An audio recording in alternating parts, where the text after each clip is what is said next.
Welcome to the Learning and Development Channel, where you can learn, lead, and make a difference. Walkthrough of Matatag Mathematics Shaping Paper. This slide presents the curriculum framework we have in the current curriculum, with the twin goals of critical thinking and problem solving, and the framework of the revised mathematics curriculum with the main goal of developing a mathematically proficient and critical problem solver. Examining closely, the framework of the revised grades 1 to 10 mathematics curriculum guides the teachers in preparing mathematically rich lessons and helps them recalibrate pedagogies, assessments, and resources in achieving the aspirations of the curriculum. The main goal of the revised curriculum is for Filipino learners to become mathematically proficient and critical problem solvers. It streamlines and enriches the twin goals of the current curriculum, namely critical thinking and problem solving. To achieve the main goal, 3 facilitating facets must be in place: a robust mathematical content, a sound mathematical disposition, and a set of strategic skills for applying mathematics in various contexts. The 3 facilitating facets must be reinforced by 3 supporting components focusing on pedagogy, assessment, and resources, with all these being relevant to context, content, and learning phases of the learners. One of the features of the revised curriculum is its articulation of problem solving, critical thinking, and mathematical proficiency as presented in its curriculum framework. It is important to note that more than aiming for Filipino learners to become successful problem solvers, the revised curriculum intends to produce learners who exhibit the qualities emanating from 5 intertwining strands of mathematical proficiency as defined by the National Research Council NRC 2001.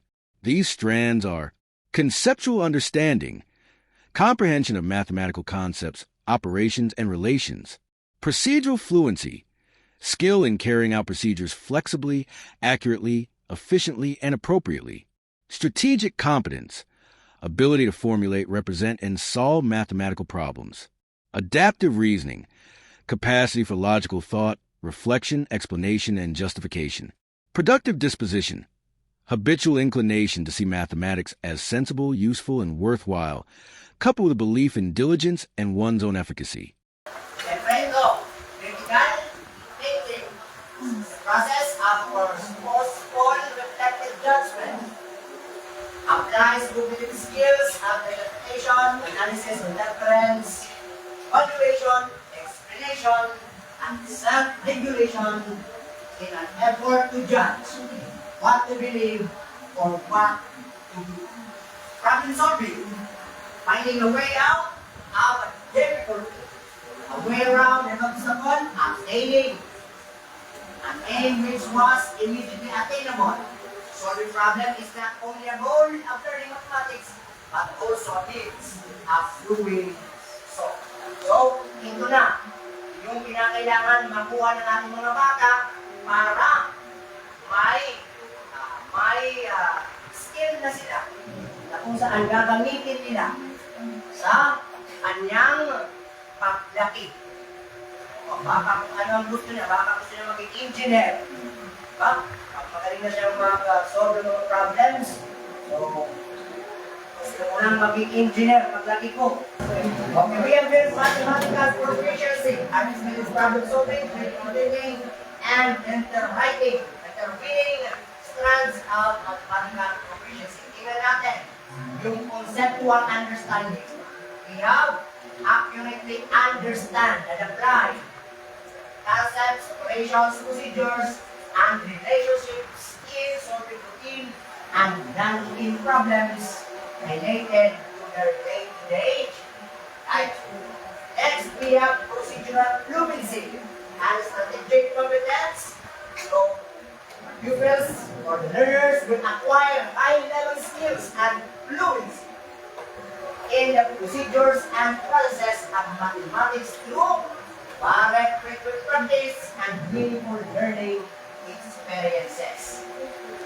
Next, we have here adaptive reasoning or communication. Communicate and represent mathematical concepts and understanding using developmentally appropriate language.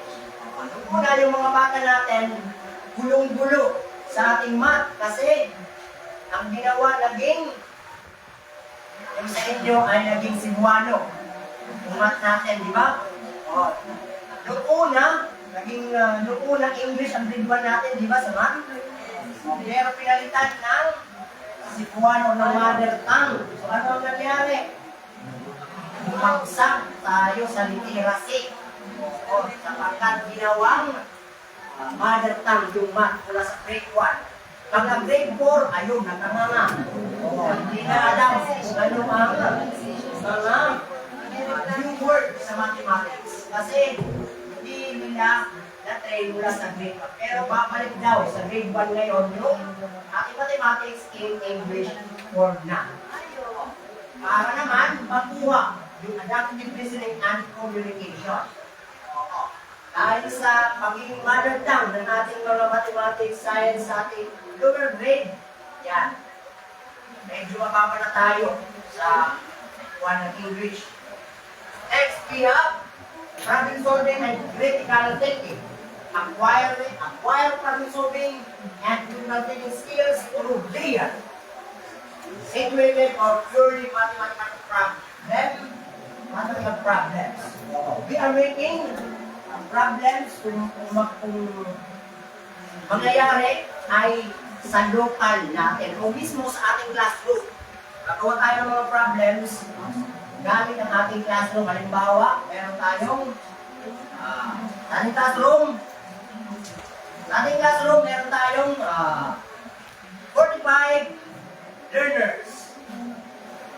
Kung ang babae ay 30, ilan naman yung lalaki? Yan. Sa classroom lang natin, kinukuha yung ating mga problems para naka-localize siya. Para medyo maintindihan talaga ng mga bata yung real life situation. Next, productive disposition, develop appreciation or usage, activity, interest, at other desirable values, attitudes, and dispositions towards mathematics. Siyempre, ang bata, pag matuto na siya sa math, sigurado maging productive na ito. Pwede na siya magbenta. Maging seller sa ating room, na kung saan meron siyang dalang isang bote na stick O. Pag wala siya, pag hindi pa siya magaling sa math, so baka hindi siya maka-earn ng income. Baka may bumili sa kanya ng 100 pesos ng pera, tapos 5 piso lang yung bawas, so ilan naman yung susupli niya? Baka magsupli siya ng 105. Siyempre, bata, pag matuto, magiging productive na ito. Okay, we have there the revised mathematics curriculum aims to develop among the learners the proficiency in solving mathematical problems critically, founded on a strong conceptual knowledge, strategic use of mathematical skills and processes, and desirable values and disposition in mathematics, thus enabling them to become productive and successful 21st century citizen. Yan yung target natin. So, facilitating process, we have content, skills, and disposition. What is content? The revised mathematics curriculum will have 3 content domains. Ano ang nasa kanya? Meron tayong number and algebra. So, grade 3, meron na algebra. Measurement and geometry. Data and probability. Skills. In today's highly technological world, teaching and learning of mathematics needs to include and also Gaussian calculations and algorithmic procedures. Next, disposition. A sound mathematical disposition facilitates genuine learning and the development of the mathematical fluency needed for efficient and successful problem solving.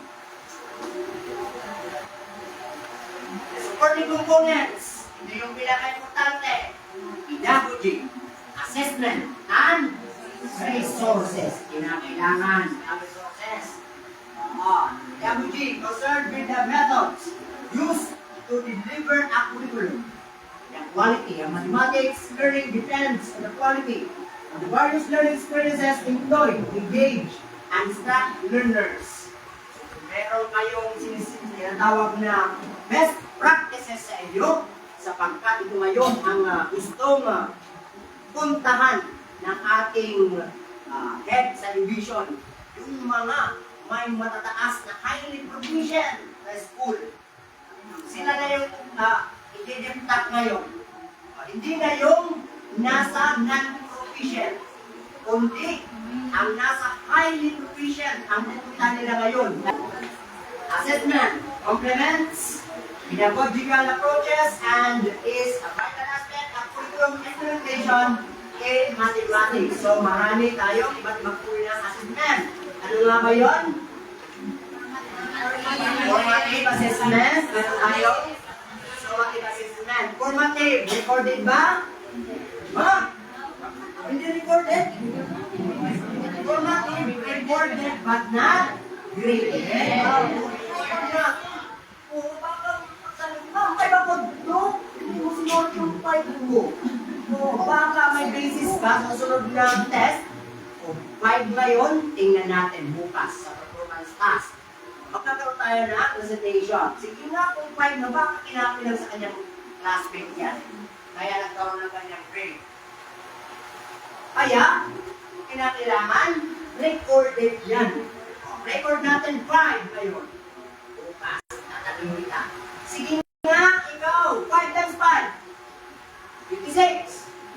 Oh my God, yung sagot mo dito, naka-5 ka. Ba't hindi ka marunong? Kinapilang ka namin. 1 yung kanang answer, kaya natanong siya ng 5. So, ang mangyayari? Re-record natin yan. But not grade.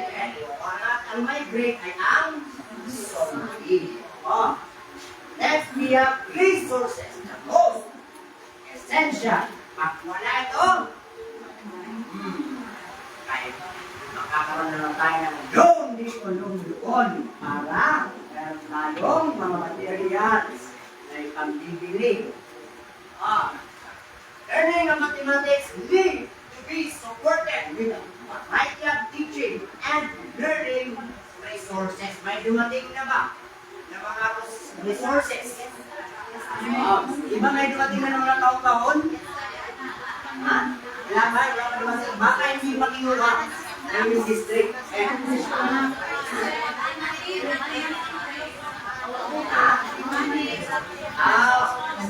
At least may mga kanila tayo.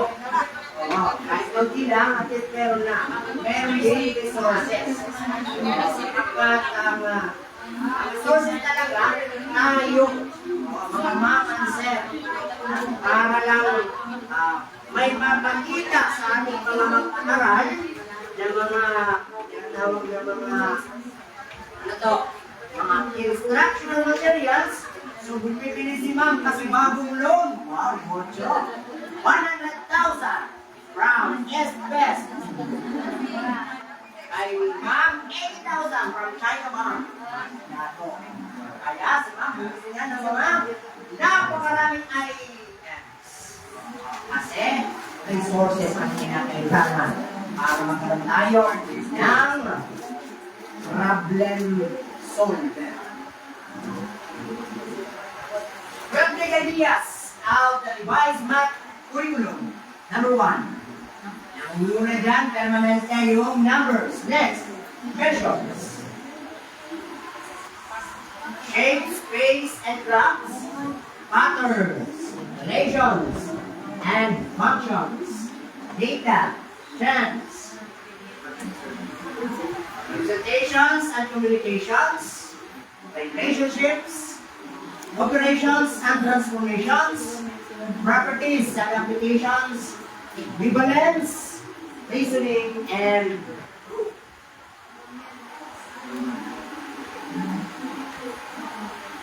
Features of revised mathematics curriculum. Our goal, develop Filipino learners who are mathematically efficient and critical problem solver. Second, content domains, decongested. Contents on three domains anchored on big ideas. Number, algebra, measurement and geometry, and data and probability. Next, the developmental sequence of concepts. Reference on APP, we have enhanced articulation of standards and competencies in preference for employee engineering designs process in learning tasks. 21st century skills. Strengthen articulations of 21st century skills in standards and competency. Lastly, early numeracy. Strengthen early numeracy to put premium on the development of foundation skills. Okay, content domains. Tingnan natin yung 2016 at saka yung 2023. Okay, mayroon bang pinagkaiba? Mayroon bang dinagda? Mayroon bang binawas? Okay, dito, ano ang naidagdag? Meron tayo itong algebra. Yung data. Ano? Data ang dinagdag. Ano yung mga binawas? Nawala yung patterns. Nawala na yung statistics. Oh.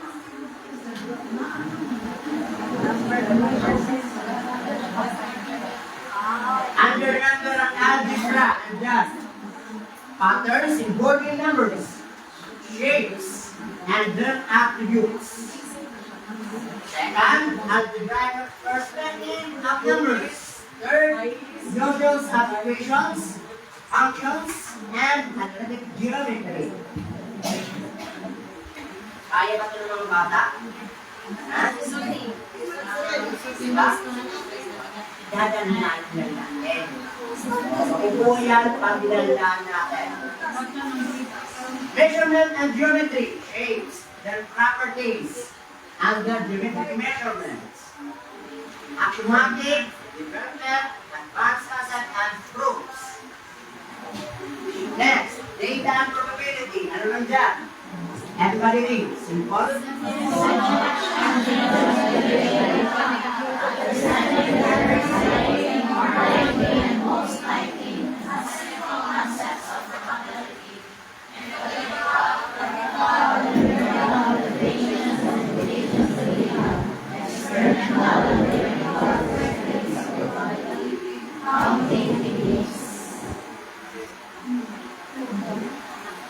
Okay.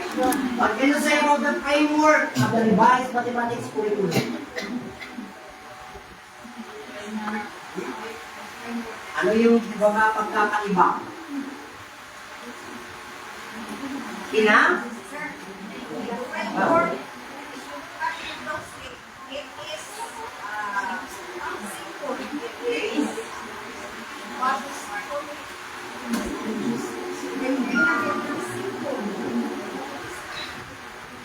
Simple, but kung at-ethics na, ulit ma'am.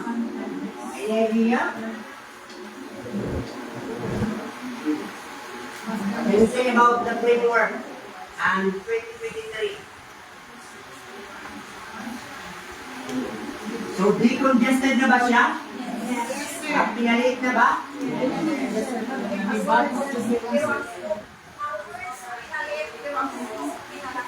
Pinalaki yung scope ng ano? O dinagdagan? O inalayan? Pagkat ang gusto ng ating curriculum ngayon maging problem solver na yung mga bata. O hindi lang yun. O hindi lang yung puro school trade ang ginagawa natin. What do you think is the importance of training people in a teaching and learning process? Bakit kaya importante yung ating training people in teaching and learning process? Magagamit ba natin ito pagbalik natin sa ating Grade 3 class? Yes. Gamit? Oo, siyempre.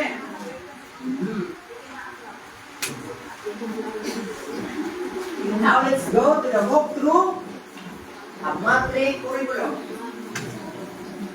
Key stage standards. It shows the degree or quality of proficiency that the learner is able to demonstrate in each key stage after learning a particular learning area in relation to the four learning area standards. According to Document Order 21, 2019. Okay, let's see the grade level standards. Grade 11. Anong grade ang nasa grade level standards? Grade?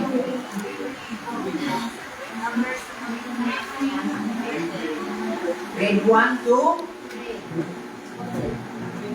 Okay, tignan natin. The learner demonstrate knowledge, skills, and understanding of the group and domains. Numbers and algebra. So, ganda. Numbers. Ordinal numbers. Addition, subtraction of numbers. Up to 4-digit and money. Up to 10,000 pesos. Multiplication using 6, 7, 8, and 9. Multiplication tables. And then estimation of products. Up two numbers by first, rounding to the nearest multiple of 100.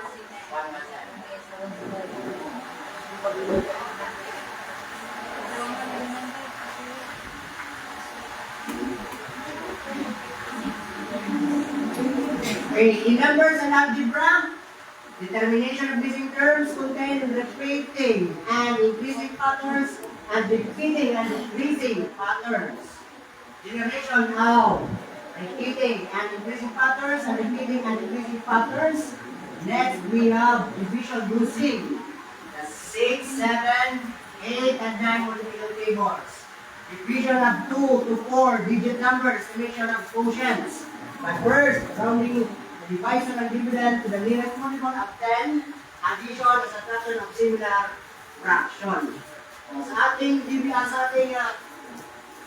division, pwede na natin ito sa ating bata from multiplication to division. Kaya dito ko nga Japan, anira pagtulduhan multiplication, andin niya ito na ito. Ano bang practice natin? 1 times 3 equals 3. 1 times 4 equals 4. 1 times 5 equals 5. Sa Japan, iba yung kanilang technique. Sa Japan, 133, 144, 145, 155, 166, 167, 188, 199, 110, 10. 2, 2, 4, 2, 3, 6, 2, 5, 10, 2, 6, 12. Ganyan. Yung practice nila. Medyo mabilis. Hindi na 1 times 1 equals 5. Mabilis. And then, ini-check nila agad na ang multiplication ay kabaligtaran ng division. 10, 2, 2, 2, 5, 10. 10, 5, 2. Yan.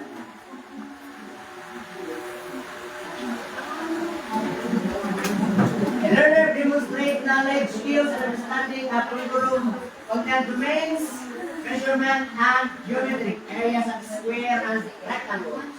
Points, line, segments, and rays, parallel, perpendicular, lines, measures of mass and capacity, lines, symmetry, and distorting figure after classification. For data and probability, data presented in tables and single bar graph. Ang data probability o data presented in tables and single bar graphs. Single naman yan. Outcomes from experiments and real life situation. Mas mauwi ng real life kay mas maiintindihan. Kesa naman, nag-imagine lang sila na ganito ganyan. Kundi yung real mismo na nagaganap. Okay, quarter 1. Tingnan natin kung ano ang nandiyan sa quarter 1. Yan. Andyan na yung areas of square and rectangles. Oo. Hindi na number, yun ang ano. Andyan na si illustrate and estimate the area of square rectangle using square tile units. Explore inductively the derivations and formulas for the areas of a square and rectangle using square tile units. Huwag kayong mag-alala sa baka yung mga tawag dito. Yung mga objectives natin, gagawin natin yan. Bali, dadahalin natin yan sa Bloom of Taxonomy. Ano ba yung Bloom of Taxonomy? Na kung saan siya ay nagsisimula sa pinakamababa. Ang pinakamababa ay yung knowledge of the member. O, the remembering. Sunod, understanding. Next, apply. Next, analyze. Next, evaluate. And the last, ang mataas, creative. Gagawin natin yung ating learning competency na medyo mas klaro. Magsisimula tayo sa mababang objective.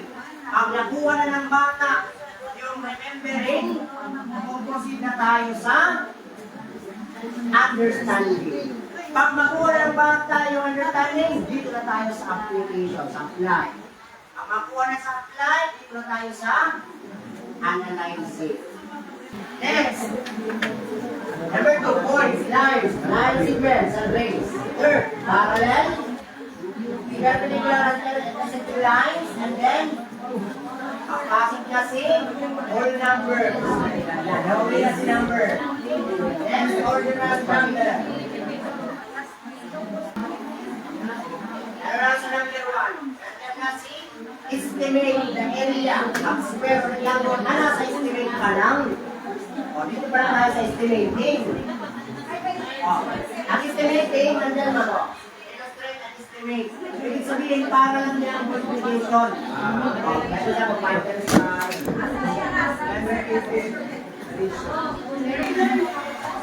Roman standard. Determine the area of squares and rectangle.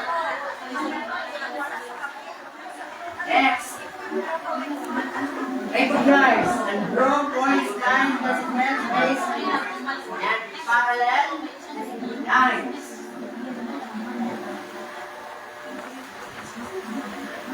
Okay, by the end of the quarter, dapat yung bata natin can determine the area of squares and rectangles. Next, recognize and draw points, lines, segments, rays. Malilit lang ang number, like for example, yung kanyang N ay 2, ang kanyang B ay 3. 2 and 3, 2 times 3, 6. Kaya siguro yan ang mga bata naman. Learners illustrates the area of square time. Andito na. Using square tile units. Explore inductively the derivation of formulas for the areas of square. And rectangle using square tile units. And the last, or number 3, finally square rectangle from square centimeter and square meter. Number 4, solve problems involving areas of square and rectangle. Number 5, evaluate.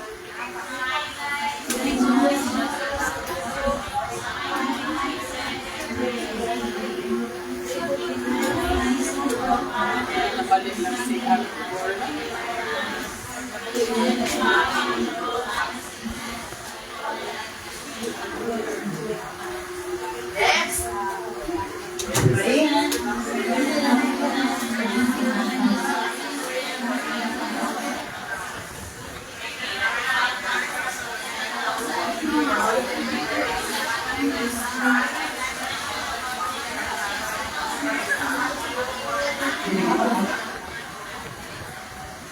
Next, the ring.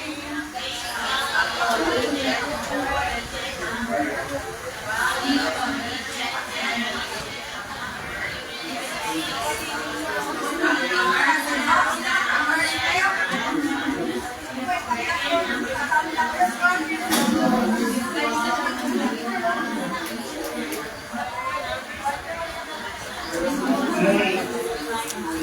And next, summative test. Tapos na yan, dito na tayo sa summative test.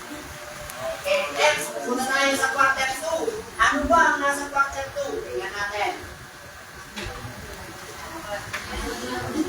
Measures of mass and capacity. Number 2, addition and subtraction of numbers. Word digits and money. Ito yung ating expectations sa ating mga bata. Number 1, measure, estimate, and compare mass of objects. Next, measure, estimate capacity. Number 3, add and subtract all numbers.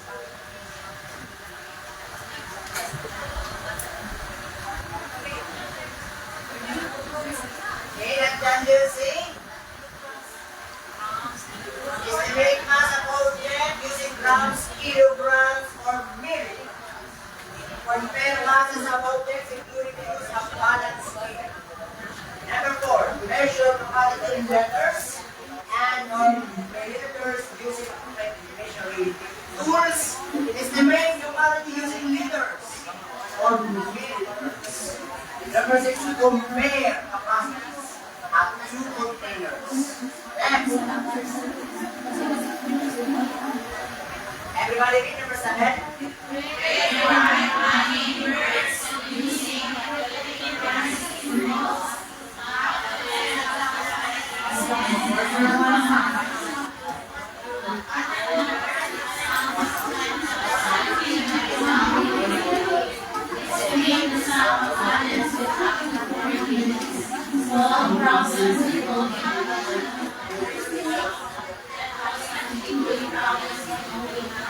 Next, number 11, everybody.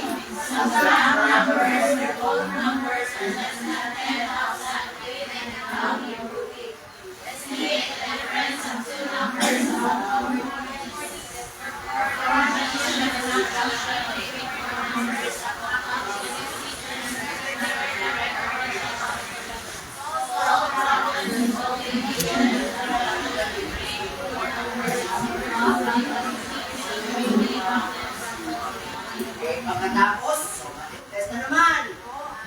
Punta na tayo sa quarter 3. Tingnan natin, ano bang nasa quarter 3? Data, presented tables, and simple bar graphs.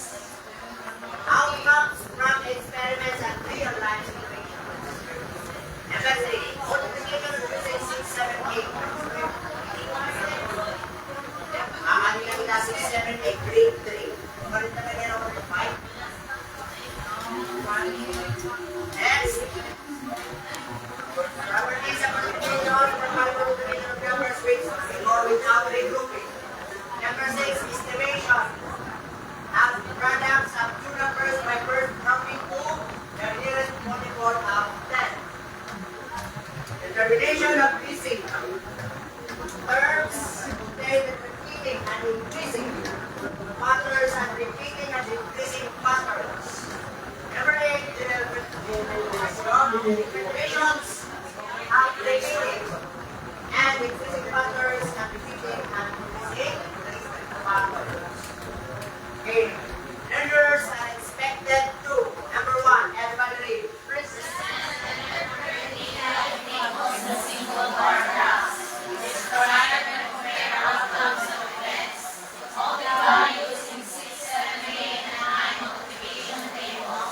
Demonstrate and apply properties of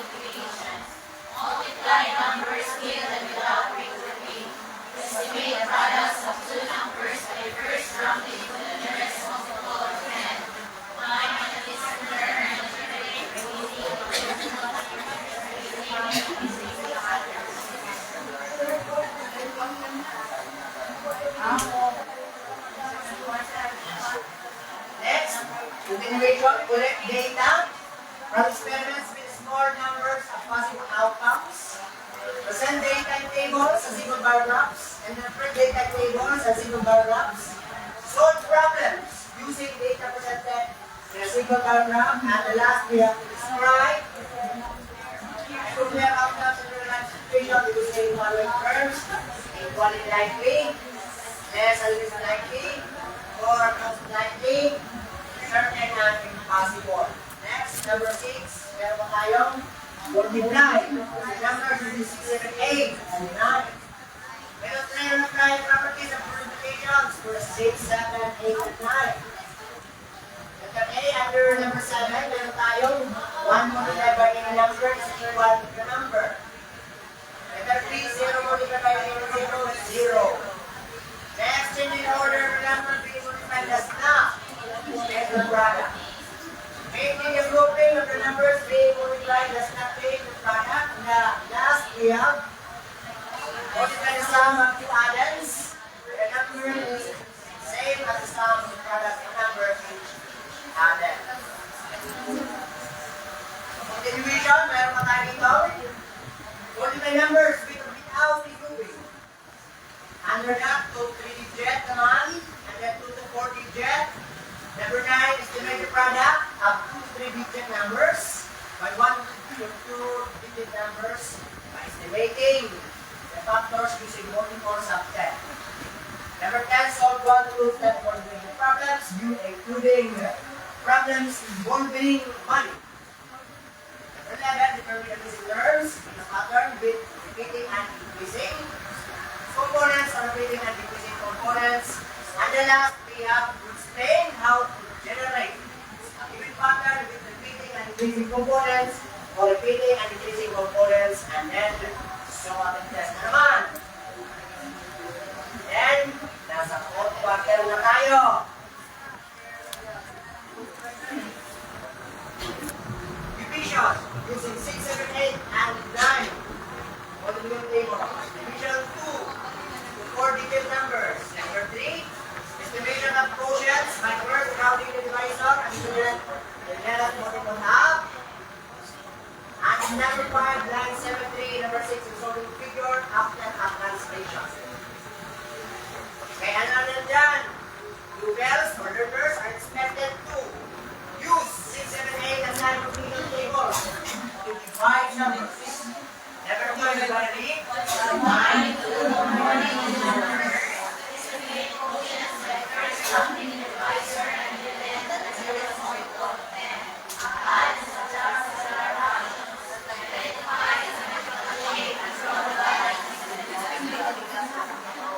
Next.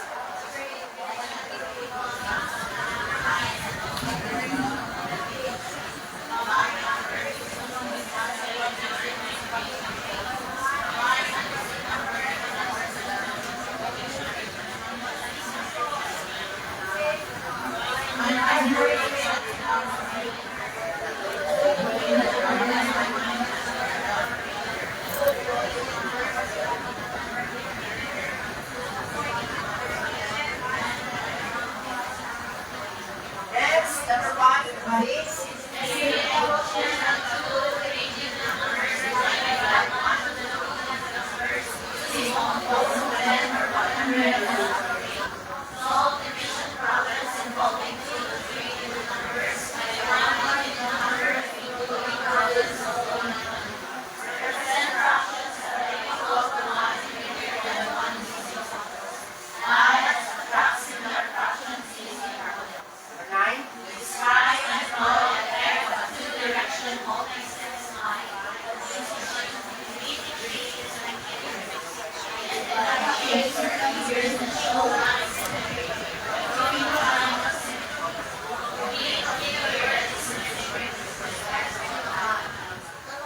Ang sunod gagawin natin.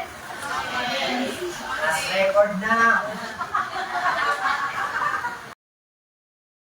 Like and subscribe to the L&D channel on YouTube using the link youtube.com/@learntolead channel.